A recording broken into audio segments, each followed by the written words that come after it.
بسم الله الرحمن الرحيم. النهارده إن شاء الله هنواصل السلسلة اللي إحنا بدأناها عن طريق اللي بتغطي إزاي نعمل تيرن أناليسيز باستخدام برنامج QGIS عن طريق إن إحنا بنحل مسألة. ففي الجزء ده اللي هو بارت رقم 2 هنركز على إزاي نحسب الجيومتريك كاركترستكس لبيزن إحنا عملنا له ديلينيشن في جزء رقم 1.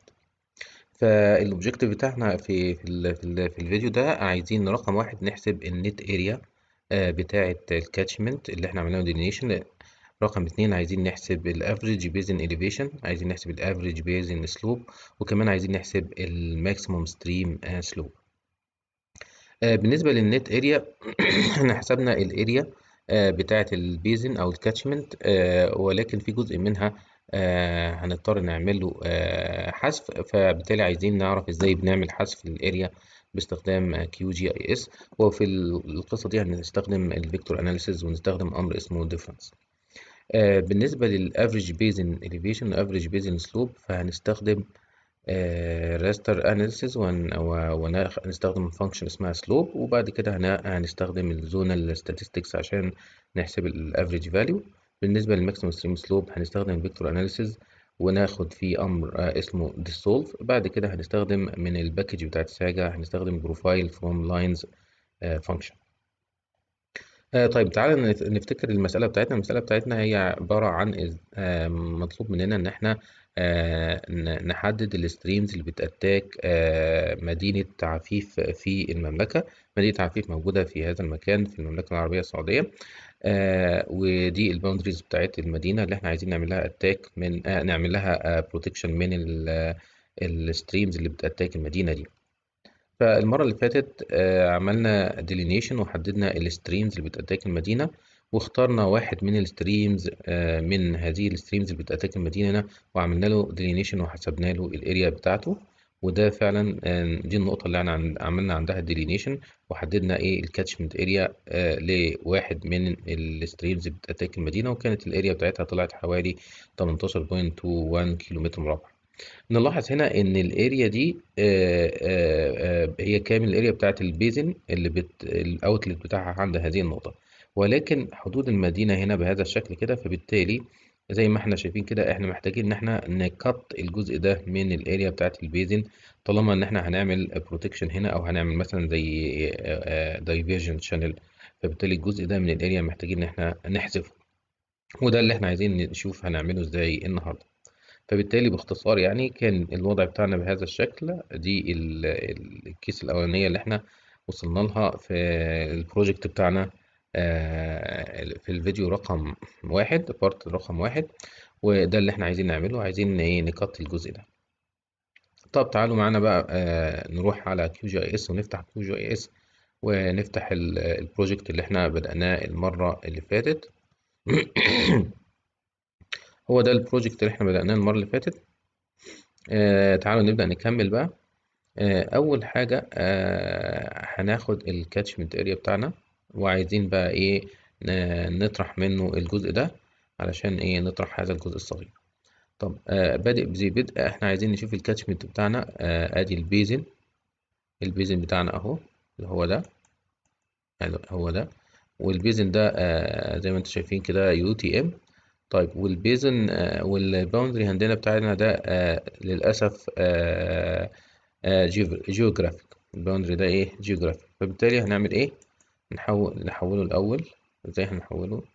هنسيبها نقول سيف فيتشر از، وهنروح بقى نحوله هنا على أساس إن هو ايه هنقول عليه ايه city باوند، وده فيكتور، وده ايه UTM. جميل زي ما احنا اتعلمنا قبل كده، وبس مننساش نغير ايه ال الريفرنس بتاعنا هيبقى UTM زون ايه 38 زي ما احنا عرفنا قبل كده، وندوس اوكي.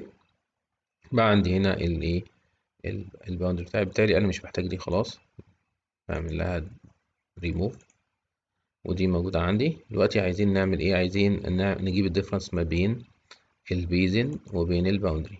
الاتنين زي ما انتم شايفين كده كلهم فيكتور فايل. فعشان اعمل القصة دي هقف على الحاجة اللي انا عايز اقطعها اللي هي البيزن، اروح رايح على فيكتور واروح بعد كده رايح على حاجه اسمها جيو بروسيسنج تول، واروح على حاجه اسمها ديفرنس. هنا بيقول لي بقى ايه، حط لي البيزن، حطينا البيزن. الاوفرلاي لاير بقى التانية اللي انا هقطع بيها، اللي هي مين؟ اللي هي السيتي باوندري، سيتي باوندري. خلاص، وهيديني هنا الديفرنس اهو، اقول له ران. ممكن اسيب الديفرنس على طول، فتعالوا نسيبه، سيف اس. هنسيبه بقى، نسميه ايه بقى؟ هنسميه، ممكن نسميه اوت ستريم، اوت بيزن،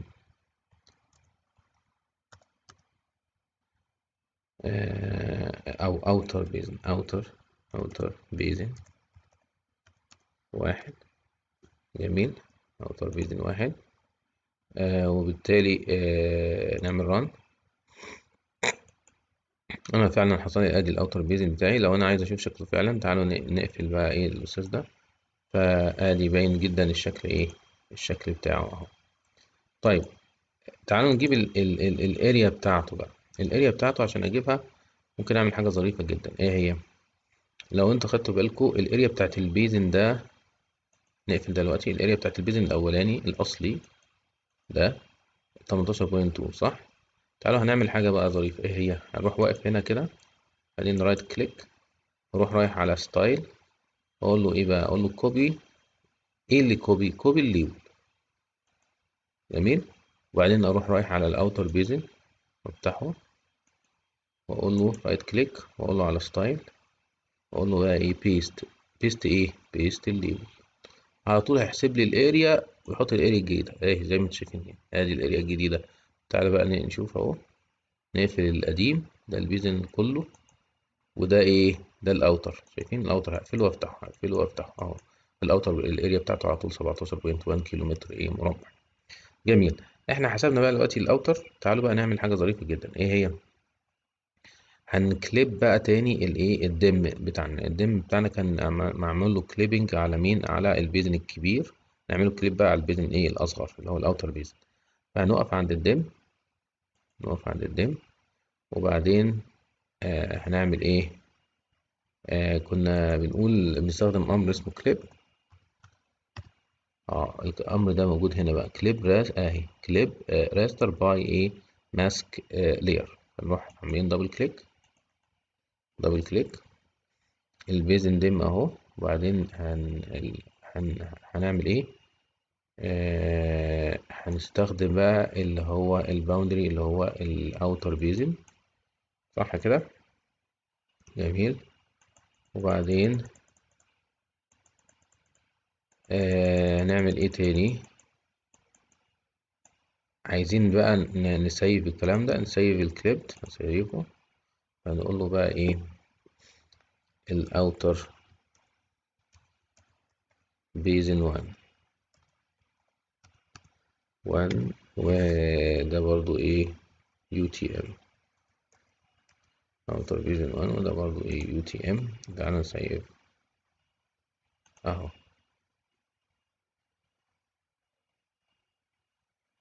خلاص ادي الاوتر بيزن. هنعمل الاوتر بيزن بقى حاجه ظريفه جدا. ايه هي؟ تعالوا نقفل ده، نشوف اللي تحته. ادي الاوتر بيزن اهو. طبعا هو زي ما تشوف جراي سكيل، فانا عايز اخليه زي الديم اللي فات. لو انتوا فاكرين الديم اللي فات، ناخد نفس الايه كاركترستكس او الستايل. فنعمل ايه برضو؟ رايت كليك، نروح على ستايل مش هنقعدش نضيع وقت. ناخد كوبي الستايل ده ونحطه هنا. نقول له بقى كوبي الستايل على طول، ستايل بيست اهي. شايفين دلوقتي؟ فهو دلوقتي انا عملت ستايلنج لمين؟ للدم اللي هو الاوتر، ستايلنج للدم. جميل. دلوقتي بعد كده عايزين نحسب ايه؟ عايزين اول حاجه نحسب بقى الافريج بتاع الاليفيشن، الافريج بتاع البيزن الاليفيشن للبيزن الخارجي ده. عشان نعمل القصه دي، في فانكشن في الراستر اسمها ايه؟ اسمها سلوب. قبل ما نعمل سلوب نجيب الافريج. الافريج نجيبه للافريج ازاي؟ في فانكشن هنا اسمها ايه؟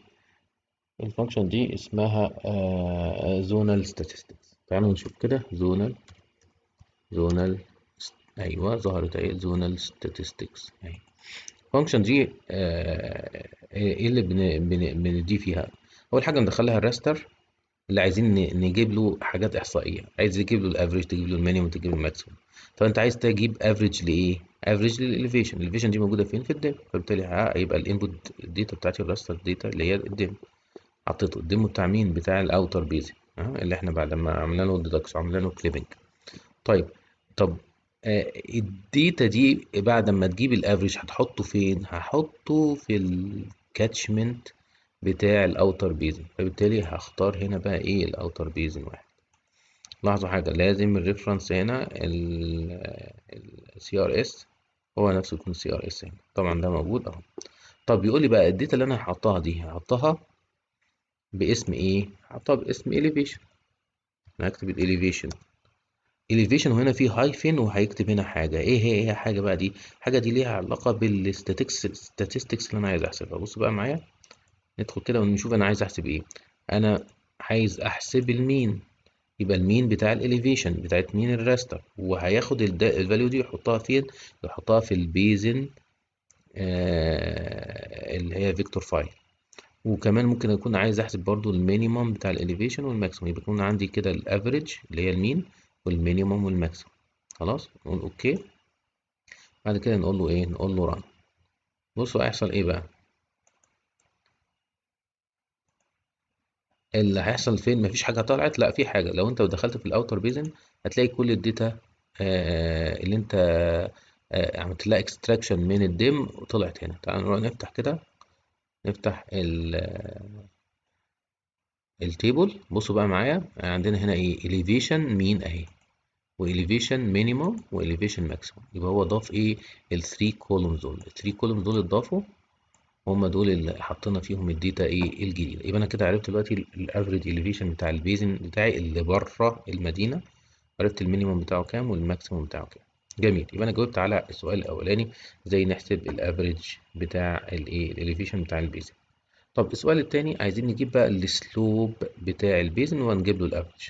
عشان نجيب السلوب هروح واقف على الدم بتاع الاوتر.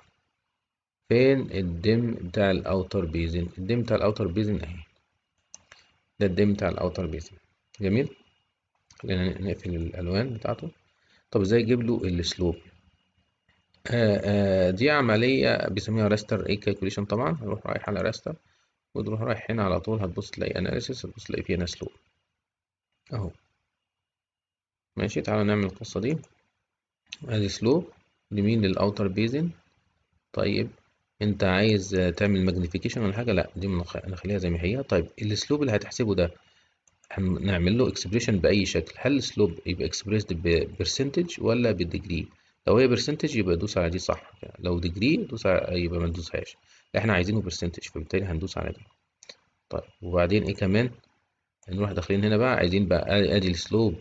السلوب تعالوا نشوف بقى السلوب دي راستر دي ممكن نسيبها. فانا هسيبها، اقول له سيف از عشان تفضل معايا على طول. اروح دايس هنا اكتب ايه؟ سلوب. سلوب ايه بقى؟ لبيزن واحد. جميل. بلاش بيزن، اوتر عشان تبقى واضحة كمان. بيزن ايه؟ رقم واحد. وده برضه هيبقى ايه؟ يو تي ام. كله هيبقى يو تي ام طبعا، شغال كله يو تي ام خلاص. كله هيبقى ايه؟ يو تي ام. ماشي، نعمل ران بقى. خلاص خلصنا. ادي السلوب وصلنا له او حصلنا عليه. تعالى نشوفه كده شكله عامل ازاي. ادي الاسلوب وهنشيل ده. هو ده، شايفينه اهو، ده الاسلوب. طيب تعالى نعمل له ريستايلنج كده. هنعمل ريستايلنج، نحط له الوان، وبعدين نحط ايه؟ نحط مثلا وليكن الشكل ده، بس نعمل له انفرت. ليه؟ عشان يبقى القليل فاتح، كل لما الاسلوب يزيد يبقى اغمق. بس شكله وحش قوي، خلينا نغير الباليتا. تعالى ناخد ده، ناخد دي.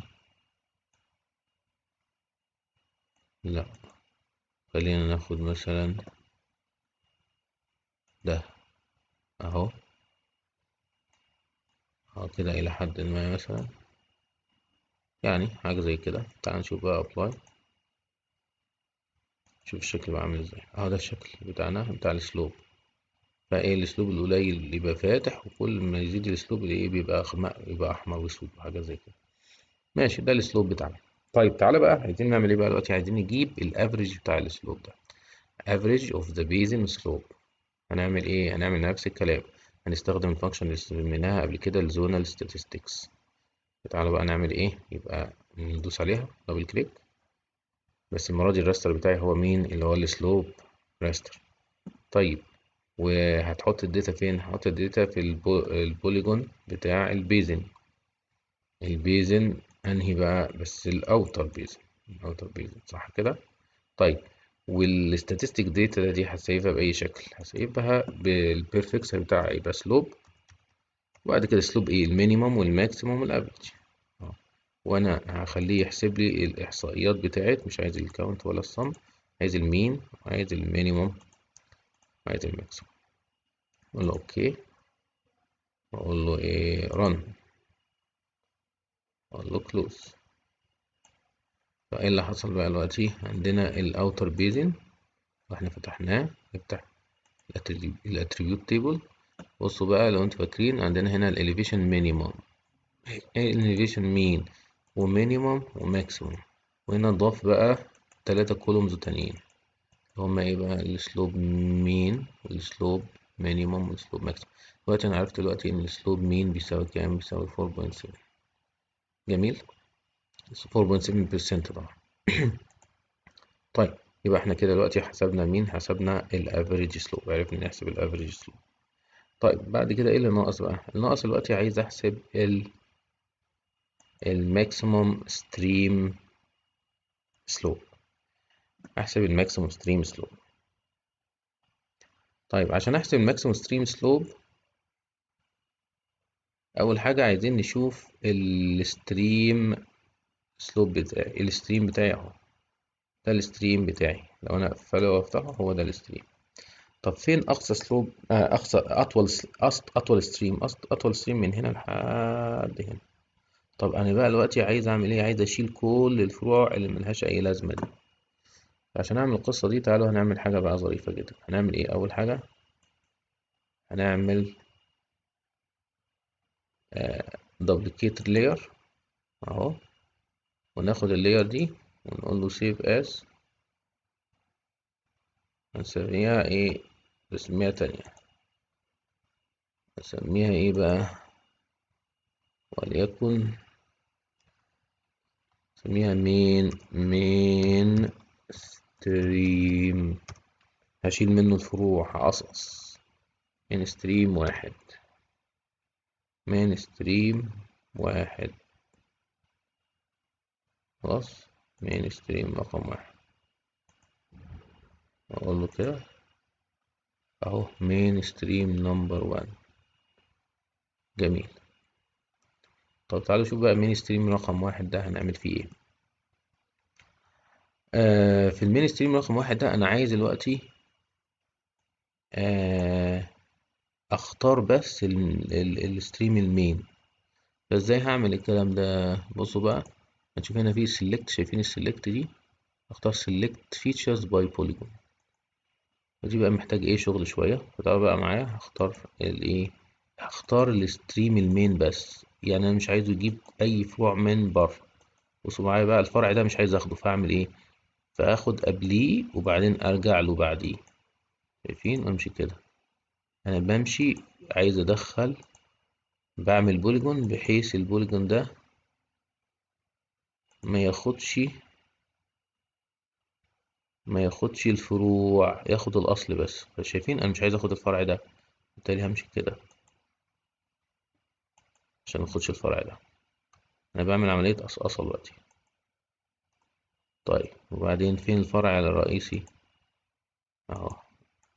تعال نشوف هنا الفرع ده، انا مش عايز الفرع ده، انا مش عايز اخده، بالتالي هعمل كده. طيب وبعدين الفرع برضو ده مش عايز اخده، هعمل كده. ماشي، وبعدين نمشي كده. الفرع الفرع ده مش عايز اخده، فبالتالي هعمل كده.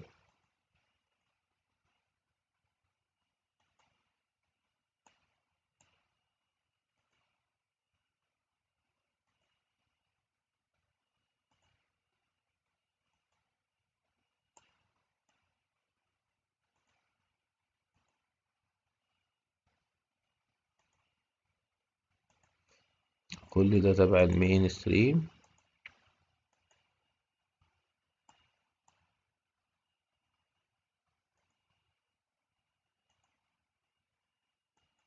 ما خدتش برضه فرع. تعال نشوف الفرع بتاعي ماشي. هو ده اهو. انا بعمل البوليجون اللي انا بيه هختار، فكل الحاجات الفروع اللي بره دي انا مش عايز اختارها معايا، لان انا عايز اشتغل على مين؟ على المين ستريم.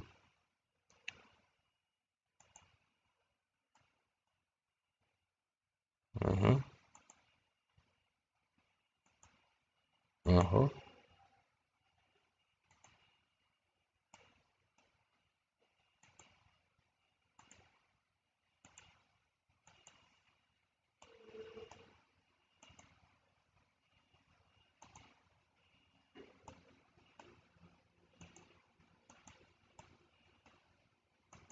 اه انا بقى دي مهمة، دي الحتة دي مش عايز اخدها صح.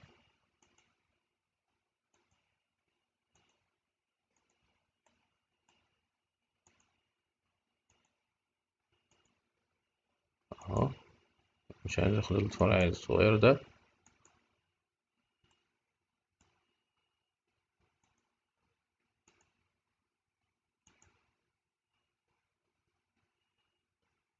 اه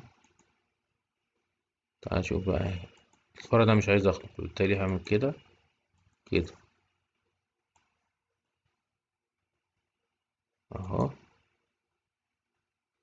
الفرع ده مش عايز اخده، الفرع ده مش عايز اخده، بالتالي هعمل ايه؟ كده كده كده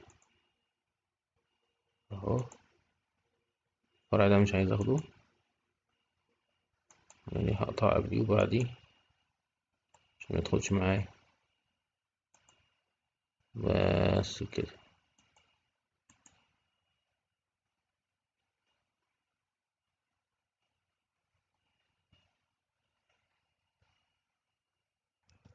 طيب طبعا زي ما احنا شايفين كده دلوقتي ايه، احنا ايه اخترنا.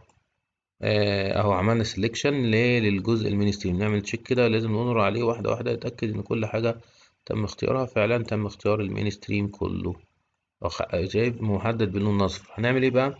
نروح رايحين على المينستريم ده وايه، ونفتح الايه، الاتريبيوت تيبل بتاعه. شايفين بقى الجزء اللي تم اختياره اهو، شايفين فوق اهو. هقول له ايه بقى؟ هروح اقول له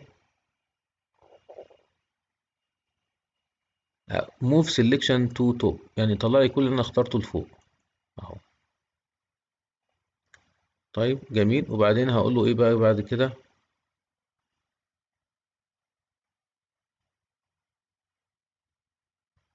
هروح دايس على دي واقول له انفيرت سيلكشن، يعني اللي انا اخترته سيبه واختار اللي أنا ما اخترتوش، لان انا عايز اعمل ايه؟ اللي انا ما اخترتوش عايز اعمله ديليت. يبقى ده اللي انا اخترته عايز اسيبه واخليه زي ما هو، واللي ما اخترتوش اعمله ديليت. فانا هعمل ايه بقى؟ اروح دايس على ايه؟ انفيرت. شايفين انفيرت سيلكشن؟ يعني اللي اخترته ده اختار اللي ما اخترتوش اهو. ماشي. وبعدين هنعمل ايه بعد كده؟ هروح افتح الايديت واقول له ديليت بقى الحاجات التانية بالظبط كده، واقول له سيف، واقول له كلوز الايديت. تعالوا بقى نروح نشوف الشكل بتاعنا. هنلاقوا ايه عندنا؟ ايه شكل الستريم بس. يبقى شوفوا، اخدتوا بالكم؟ يبقى انا بعمل ايه؟ اخترت الاول المين ستريم، وبعد كده قلت له اختار لي اي حاجه تانية غير المين ستريم. فاختار الحاجات اللي هي الفروع اللي بره، قلت له اعمل لي ديليت ليها. دلوقتي ما فضلش عندي غير الايه؟ المين ستريم. يبقى ده عشان كده اسمه المين ستريم. طيب تعالى نفتح تاني المين ستريم. تعالى نبص فيه كام سيجمنت. في عندنا حوالي 27 سيجمنت، يعني الخط ده فيه 27، مكون من 27 جزء. يبقى صعب التعامل معاه. ففي حاجة ظريفة، عايزين نخليه خط واحد. ليه؟ بداية واحدة ونهاية واحدة، أول نقطة وآخر نقطة. فبنعمل نروح على أمر اسمه dissolve. تعالوا نشوف نعمل القصة دي ازاي. نروح على حاجة اسمها فيكتور، لأنه ده فيكتور طبعا. وبعدين في هنا ايه حاجة اسمها dissolve، شايفينه اهو. بيقول لي dissolve الايه المين ستريم اللي أنا واقف عليه ده، بس أقول له run. اختار لي اهو، وسماه، خد بالك ده temporary فايل، العلامة دي معناها temporary، سماها dissolved ايه. فتعالوا نسيبه. فأنا هسيبه، أقول له export، وأروح أقول له بقى ايه، أكتب main stream 1 dissolved.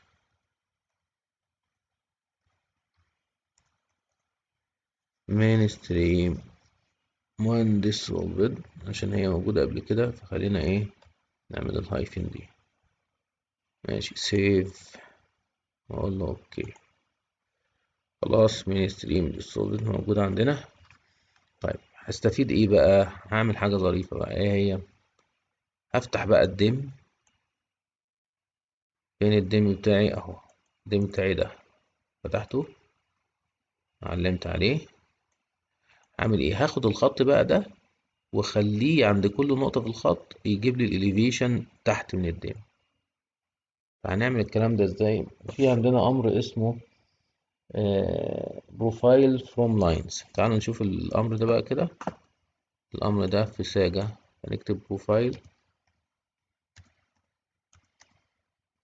بروفايل فروم ايه، لاين، بروفايل فروم لاينز اهي. والله دبل كليك، فبيقول لي ايه هو الدم بتاعي. الدم بتاعي اللي هو ايه، الاوتر بيزن دم، الاوتر بيزن دم. طيب بعد كده بيقول لي اللاين بتاعي اللي هو المين ستريم لاين دي سولفد. ماشي، بيقول لي يعني انت عايز بقى each line as a new profile؟ اقول له لا. وبعدين تعال نشوف بقى هيدينا ايه. هنقول له run.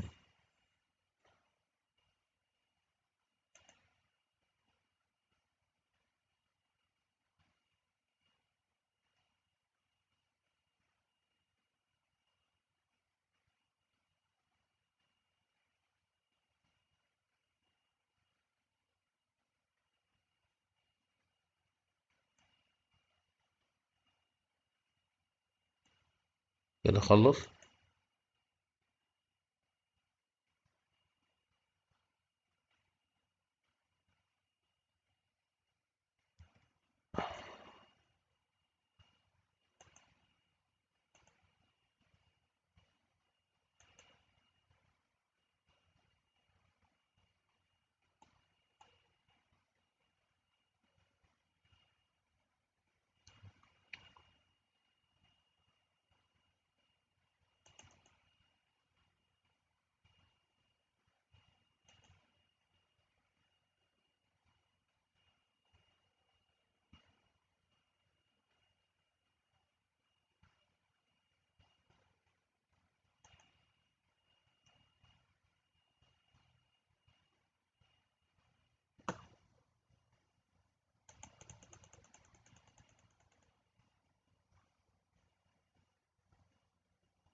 ادي كده خلص زي ما احنا شايفين كده، واخد لي شايف كل النقط، حط النقط اللي اخدها كلها، عمل لها سامبلنج، وجاب عندها الاليفيشن من الديجيتال اليفيشن موديل، وسمى الكلام ده كله، سماه ايه، بروفايل.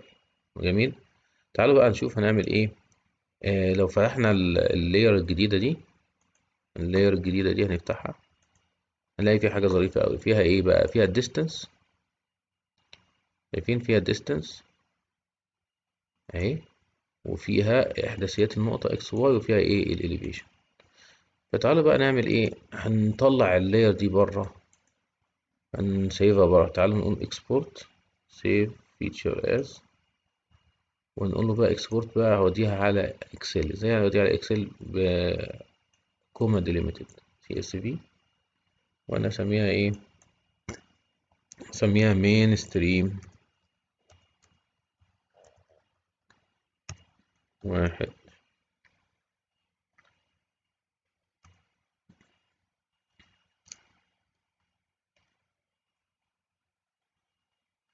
ريف، خليها ريف علشان ايه، ما هي موجودة قبل كده. بس بعد كده اقول له اوكي. دلوقتي نستطيع ان احنا نروح على اكسل،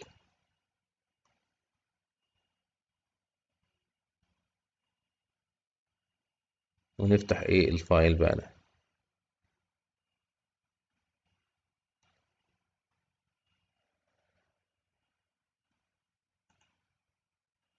تعال نشوف كده، open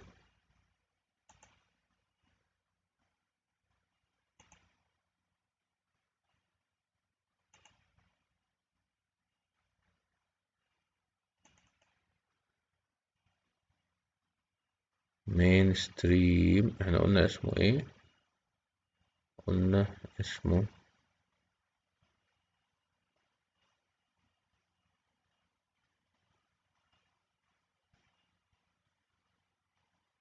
مش اكسل طبعا، فخلينا نقول ايه all file. فاحنا قلنا main stream ريف اهي، هي دي اهي. بيقول لي read only لان انا فاتحه على كيو جي اي اس. ماشي read only اهو. اداني ايه زي ما انتم شايفين كده، اداني الداتا بتاعتي. تعالى نعمل لها sorting. بعمل لها sorting ازاي؟ اروح رايح هنا اقول له sort،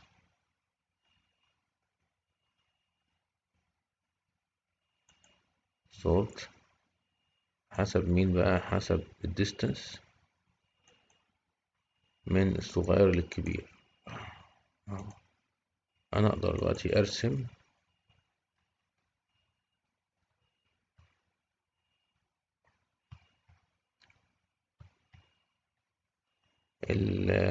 المسافة، هي الديستانس x versus ايه بقى؟